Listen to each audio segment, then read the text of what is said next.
মাহি সবই তো শুনলে, এখন শুধু তোমার সিদ্ধান্তের উপর শুধু তোমার আর ভাইয়ার না, রোদ আর রোদ্রি ভবিষ্যৎ নির্ভর করছে। আমাদের ভুলে গেলে চলবে না ভাবি। ভাইয়া কিন্তু চক্রান্তে শিকার হয়েছে। একটা অনুরোধ, যা করবে একটু ভেবে করো প্লিজ। মাহি এই বলে কফি মগ দুটো নিয়ে চলে যায়।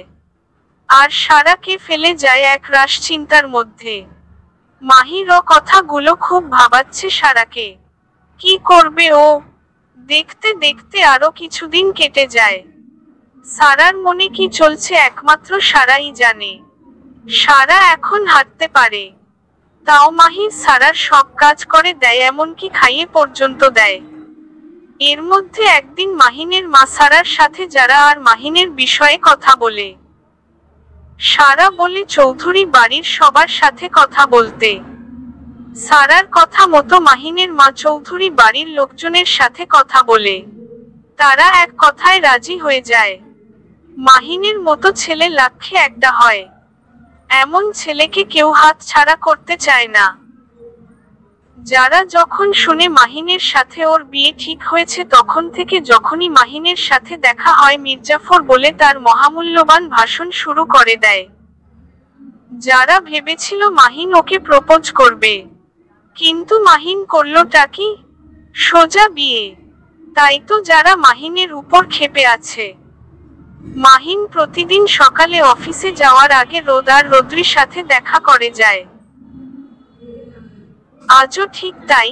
মাহিন এসে রোদ আর রোদ্রির সাথে দেখা করে যাওয়ার সময় দেখে মাহি, যারা, আরফিন ওরা ভার্সিটি যাচ্ছে। মাহিন ওদের লিফটের কথা বললে যারা মুখ ভেঙচি দিয়ে না করে দেয়। অবশ্য মাহি আর আরফিনের জোড়াজুড়িতে যারা যেতে রাজি হয়। সমস্ত রাস্তা মাহিন যারার জারি খেতে খেতে এসেছে। মাহি আর আরফিনের হাসতে হাসতে অবস্থা শেষ। ওরা সবাই গাড়ি থেকে নামলে যারা মাহিনের সামনে গিয়ে বলে, যারা, আমি জানি প্রেমিক প্রেমিকারা, স্বামী স্ত্রী অথবা উঠবি, এরা কেউ কাউকে ধন্যবাদ জানায় না। আমি আবার সবার মতো না, আমাকে যে সাহায্য করবে আমি তাকে ধন্যবাদ জানাই।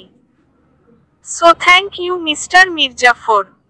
যারা এই বলে হনহনিয়ে চলে যায়। আর মাহিন ক্যাবলা কান্তের মতো দাঁড়িয়ে থাকে। মাহিনের অবস্থা দেখে মাহি আর আরফিন ওর কাছে গিয়ে হাসতে হাসতে বলে, মাহি ভাইয়া আপনার, সে তো খুব ক্ষেপে আছে।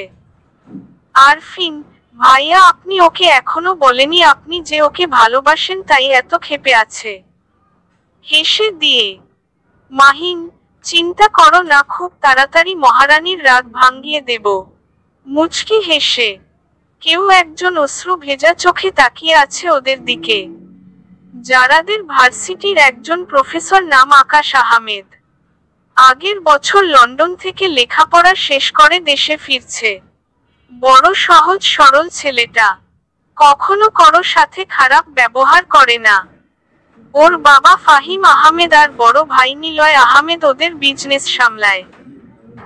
আকাশের মা ওর ছোটবেলায় মারা যায়। ওর বড় ভাই যখন বিয়ে করে তখন থেকে ওর ভাবি নীলা আহমেদ আকাশকে নিজের ছেলের মতো করে মানুষ করে। আকাশের একটা ভাইজি আছে অনেক মিষ্টি, আর আকাশের প্রাণ নাম নীরা। বিজনেস ভালো লাগে না বলে ও পেশা হিসেবে শিক্ষকতা বেছে নিয়েছে। একদিন আরফিনদের ক্লাসে ইংরেজি শিক্ষক কোনো কারণে আসতে পারেনি, তাই প্রিন্সিপাল দায়িত্ব দিলেন আকাশের উপর ক্লাসটা নেওয়ার জন্য। সেদিন প্রথম দেখে আকাশ আরফিনকে। তখন থেকে শুরু হয় আকাশের একতরফা ভালোবাসা।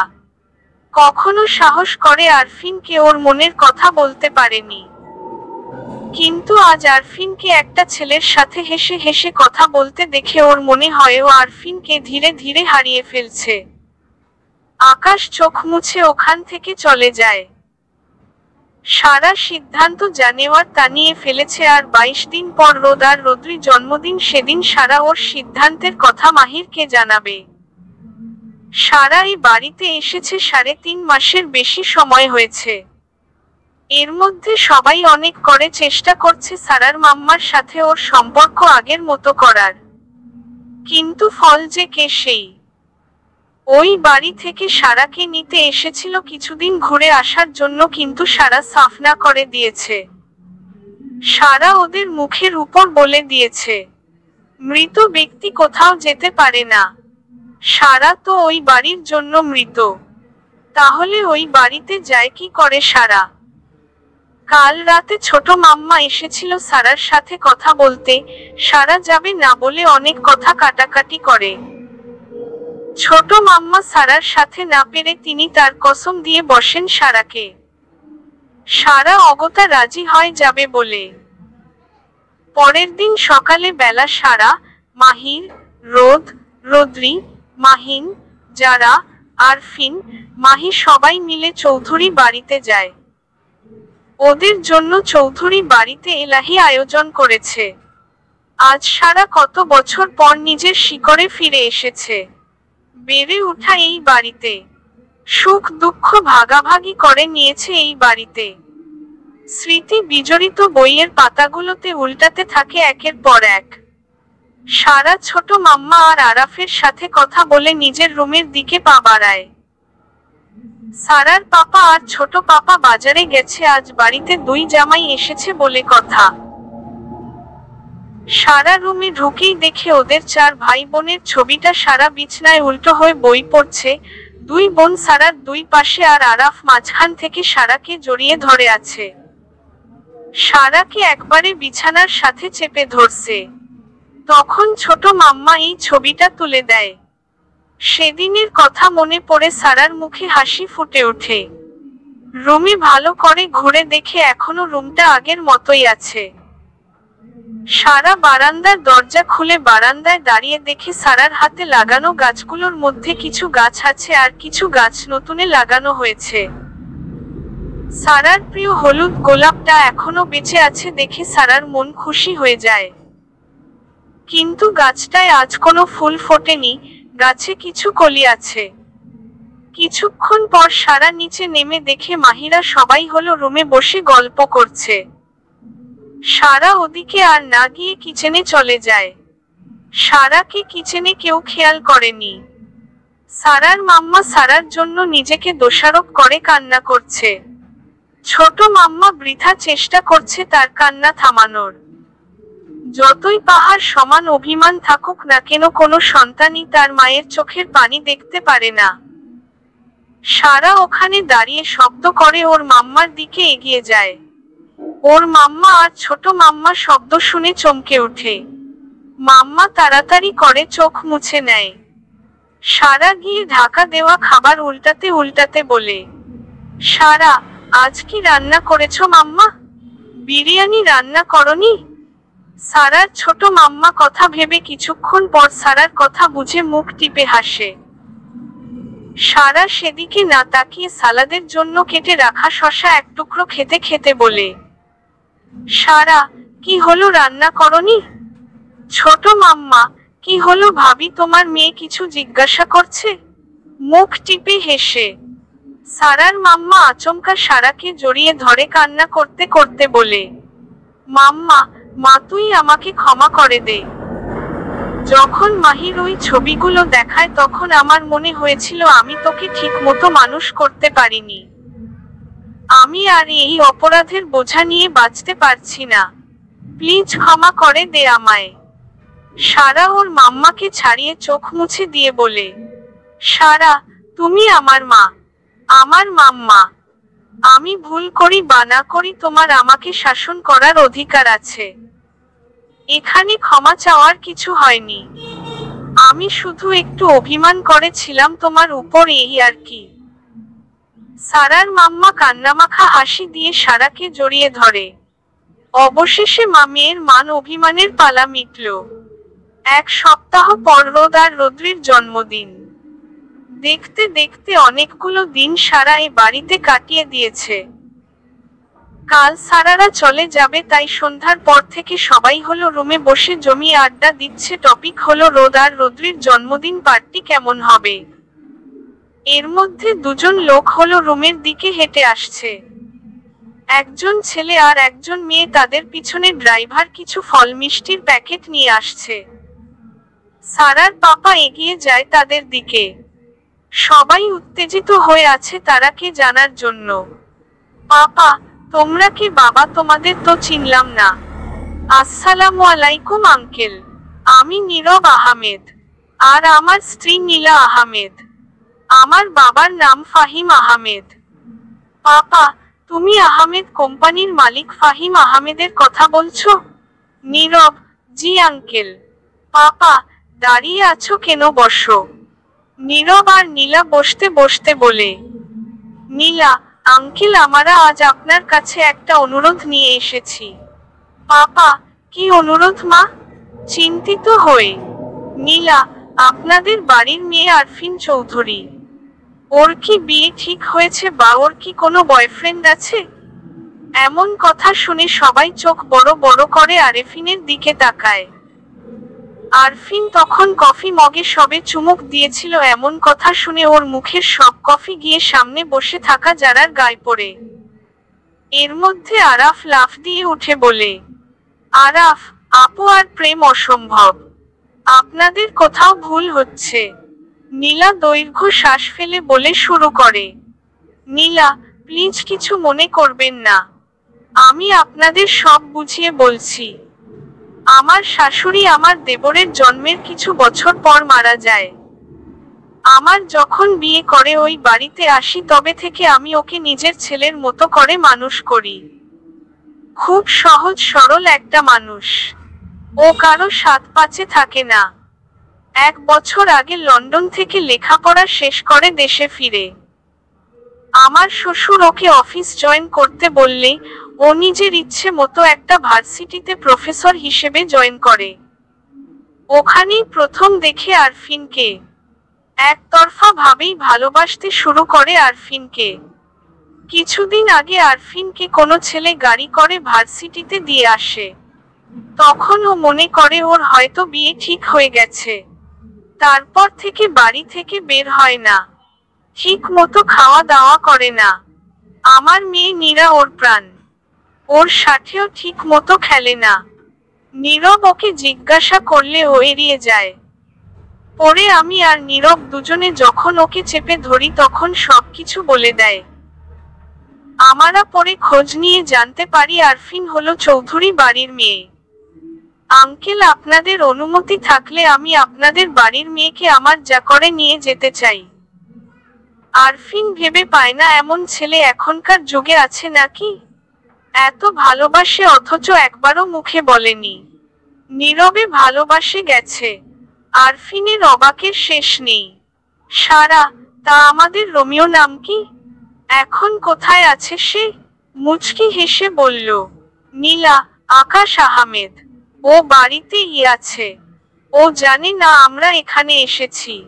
হেসে বলল সারা আরফিনের দিকে তাকিয়ে মুচকি হেসে বলল, সারা, আকাশ শশ। মাহি আর যারা একে অপরকে দিকে তাকিয়ে বলে, মাহি, যারা, আকাশ স্যার। মাহির: তোরা চিনিস? যারা: হ্যাঁ জিজু, তিনি খুব ভালো মানুষ।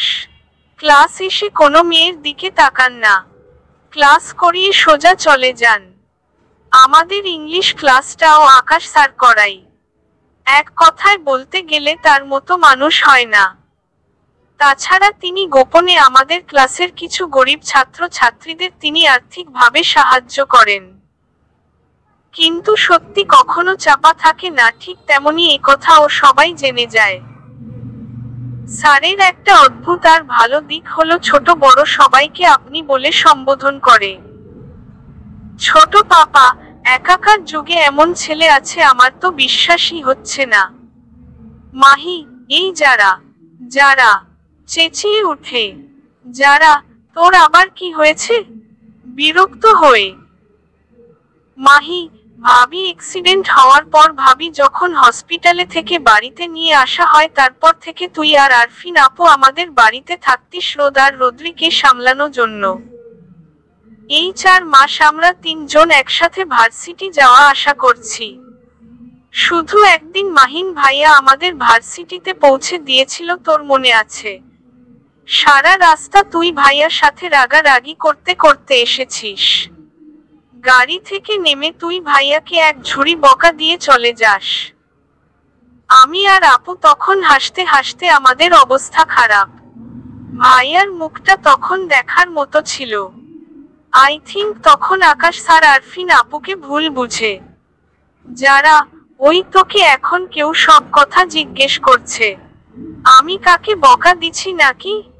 রেগে মাহিন, শালি সাহেবা এবার আপনি চুপ থাকুন, না হয় আমার মতো আপনার অবস্থায় খারাপ করে দেবে।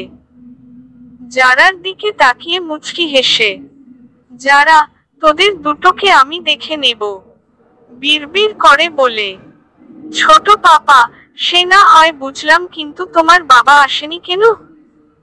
নীরব, তিনি বাইরে গেছেন কিছু দিনের জন্য, 3-4 দিনের মধ্যে চলে আসবে। পাপা, শোনো বাবা, আমি এখনই তোমাদের কিছু বলতে পারছি না। আমি পরিবারের সবাই সাথে একটু আলোচনা করে নেই। আর শোনো, 7 দিন পর আমার দাদু ভাইদের জন্মদিন, সেদিন তোমার বাবা আর আকাশকে নিয়ে এসো, তখন এই বিষয়ে কথা হবে। নীরব, আচ্ছা আঙ্কেল, তাই হবে। এখন আমরা আসি। পাপা, সে কি এই প্রথম আমাদের বাড়িতে এসেছো? না খেয়ে যেতে পারবে না? নীলা, না আঙ্কেল, নীরা আর আকাশ বাড়িতে একা আছে, ওরা আমাদের জন্য অপেক্ষা করছে। আজ আমরা যাই, অন্যদিন না হয় জমিয়ে খাওয়া দাওয়া করা যাবে। কাল রোদ আর রোদ্রির জন্মদিন। এই 7 দিনের অনেক কিছু পরিবর্তন হয়েছে। আকাশের বাবা দেশে ফিরেই সারার পাপা আর ছোট পাপার সাথে দেখা করে। আকাশের ছবি দেখে তাদের আকাশকে পছন্দ হয়। তারা বিয়ের পাকা কথা দিয়ে ফেলে। এক কথা শুধু বড়রা আর সারা, মাহির জানে। সারা মাহিনকে দিয়ে আকাশের ব্যাপারে ভালোভাবে খোঁজ নিয়েছে। সব দিক থেকেই আকাশের তুলনা হয় না। কাল শুধু রোদ আর রোদ্রির জন্মদিন না, যারা মাহিন আর আরফিন আকাশের এনগেজমেন্ট। এ কথা এরা 4 জনের কেউ জানে না। খান বাড়ির চেনা যাচ্ছে না, কোনো রাজবাড়ির থেকে কম সুন্দর লাগছে না। এই 5 বছরে রোদ, রোদ্রি যতগুলো জন্মদিন গেছে, সবগুলোর আনন্দ একসাথে উপভোগ করতে চায় সবাই। সকালে সারা ঘুম থেকে উঠে নামাজ পড়ে এক নজর বিছানার দিকে তাকায়। 3 জনকে কি অপূর্ব লাগছে ঘুমন্ত অবস্থায়। সারা মাহিরের পাশে বসে মাহিরের মাথায় হাত বুলিয়ে দিয়ে আস্তে করে ডাক দেয়। মাহির ঘুম থেকে উঠে অদ্ভুত ভাবে সারার দিকে তাকিয়ে থাকে। সারা আজ নিজে থেকে ওর এত কাছে এসেছে ভাবতেই মাহিরের কেমন লাগছে। মাহির আপাতত ভাবা ভাবি বাদ দিয়ে অজু করে মসজিদে চলে যায়। সারা মাহিরের যাওয়ার দিকে তাকিয়ে এক রহস্যময় হাসি দেয়। সারা রোদ, রোদ্রি ঘুমন্ত অবস্থায় সমস্ত মুখে আদর দিয়ে ভরিয়ে দেয়। সারা কিছুক্ষণ ওদের আদর করে ঘড়ির দিকে তাকিয়ে দেখে 5টা বাজবে অবস্থা। সারা আর দেরি না করে কিচেনে চলে আসে। সারা কালকেই বলে দিয়েছিল আজ সমস্ত রান্না সারা একা করবে। সারা সকালের ব্রেকফাস্ট রোদ আর রোদ্রির পছন্দ মতো তৈরি করে। হিয়া আর মামনি সারাকে রান্নার কাজে সাহায্য করবে, এই নিয়ে একবার সারার সাথে বিশ্বযুদ্ধ হয়ে যায়। কিন্তু সারার একই কথা, আজ শুধু সারা রান্না করবে। সারাদিন হই হুল্লোড়ার মধ্যে কেটে যায়। সারা মাহিকে দিয়ে যারা আর আরফিনকে পার্লারে পাঠিয়ে দেয়। মাহির রোদ আর রোদ্রির জন্য পুরো খেলনার দোকান তুলে এনেছে। রোদ আর রোদ্রির খুশি দেখে কি সন্ধ্যায় একে একে অতিথিরা আসতে শুরু করে। বলতে গেলে শহরের প্রায় অর্ধেক লোক খান বাড়িতে আমন্ত্রিত। মাহিনের পরিবার, সারার পরিবার, আকাশের পরিবারের সবাই চলে এসেছে। সারা রোদ রোদ্রিকে রেডি করিয়ে মামনির রুমে রেখে আসে। মামনি খুব তাড়া দিচ্ছে সারার তৈরি হওয়া নিয়ে। সারা হাতের কাজ শেষ করে মাহিরের আনা শাড়ি পরে মাহিরের পছন্দ অনুযায়ী সেজে নেয়। মাহির সারার খোপায় সাদা গোলাপ দিয়ে খোপা করা খুব পছন্দ করে। আজ সারা মাহিরের ইচ্ছে অনুযায়ী খোপায় সাদা গোলাপ দিয়েছে। যারা কিছুক্ষণ হলো পার্লার থেকে এসেছে। যে যার বন্ধু বান্ধবদের সাথে কথা বলতে ব্যস্ত। আরফিনের সাথে আকাশের ভাবি নীলার দেখা হয়। তার সাথে কিছুক্ষণ কথা বলে বুঝাতে আকাশ আজ এখানে এসেছে। আরফিনের চোখ শুধু এখন আকাশকে খুঁজছে। এখনো অনুষ্ঠান শুরু হতে দেরি আছে, রোদ আর রোদ্রি এখনো নিচে আসেনি। আরফিন আর দেরি না করে বাড়ির ভিতরে ভালোভাবে একবার চোখ বুলায়, কিন্তু আকাশের দেখা মিলে না। কাউকে জিজ্ঞেস করবে তারও উপায় নেই। বাগানে খুঁজে না পেয়ে কি মনে করে গেটের বাইরে যায় আরফিন। গিয়ে দেখে আকাশ রাস্তায় পায়চারি করছে। আরফিন আস্তে আস্তে আকাশের পিছনে গিয়ে দাঁড়ায়। আরফিন, স্যার। আকাশ পিছন ফিরে আরফিনকে দেখে চমকে উঠে বলে, আকাশ, আরে আরফিন, আপনি এখানে? আরফিন, যাদের জন্মদিনে এসেছেন তার আমার আপুর ছেলে মেয়ে, তাই আমি এখানে। আকাশ, ও আমি জানতাম না, ভাবি আমাকে জোর করে নিয়ে এসেছে। আরফিন, এতদিন কোথায় ছিলেন, ভার্সিটিতে আসেনি কেন? আকাশ, এমনি, মন ভালো ছিল না। আরফিন, নাকি ভালোবাসার মানুষকে অন্য মানুষের পাশে সহ্য করতে পারেনি? আকাশ, কি সব বলছে আপনি? অন্যদিকে তাকিয়ে আরফিন, আমার চোখের দিকে তাকান। আকাশ তাও আরফিনের চোখের দিকে তাকায় না। আরফিন আকাশের সামনে গিয়ে বলে, আরফিন, ভালোবাসেন আমায়? আকাশ কিছু না বলে মাথা নিচু করে দাঁড়িয়ে থাকে। বেশ কিছুক্ষণ কেটে যাবার পর আরফিন নিজে আকাশের থুতনি ধরে মুখটা উঁচু করে দেখে আকাশ কান্না করছে। আরফিন, এ কি, আপনি কান্না করছেন কেন? বিচলিত হয়ে আকাশ, হ্যাঁ, ভালোবাসি আপনাকে অনেক বেশি, কিন্তু আপনি তো এখন অন্য কারো। কিন্তু আপনি কোনো চিন্তা, কখনো ভালোবাসার দাবি নিয়ে আপনাকে বিরক্ত করব না। নীরবে ভালোবাসে যাব। চোখ দিয়ে পানি পড়ছে। আরফিন, বিয়ে করবেন আমায়? আকাশ অবাক দৃষ্টিতে তাকিয়ে থাকে। আরফিন সেদিকে না তাকিয়ে বলে, আরফিন, সেদিন ভার্সিটিতে যে আমাদের পৌঁছে দিতে গেছিল সে আমার ছোট বোনের হবু বর।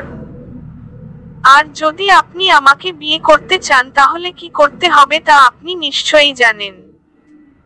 এখন আসি, অনুষ্ঠানে অনেক কাজ আছে। মুচকি হেসে চলে যায়।